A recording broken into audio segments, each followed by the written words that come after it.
today in the dimensional lumber world, and I'm sorry, lumber companies, I'm truly am sorry, but the amount of, or the lack there of straight wood is just horrendous.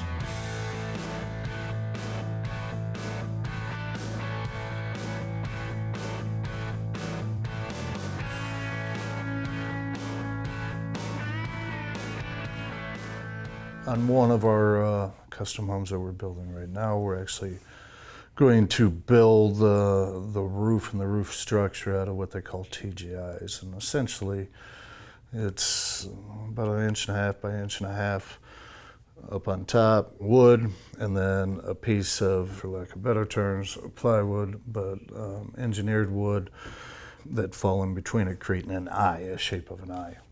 The nice things about TJIs is that they do have better spans. Probably the biggest thing as far as I'm concerned is how straight they are.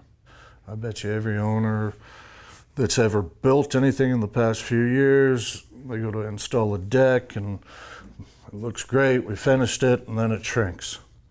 And some, 1/2 inch, some 1 inch, and between the bows and the crowns, and so the lumber just can be a frustrating thing, especially when you're trying to get something nice and flat.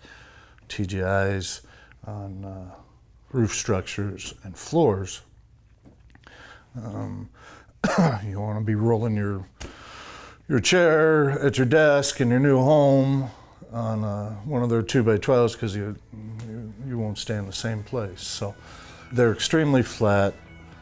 For the most part, they're probably a little bit more than a dimensional lumber, but the product is 100 times better as far as I'm concerned.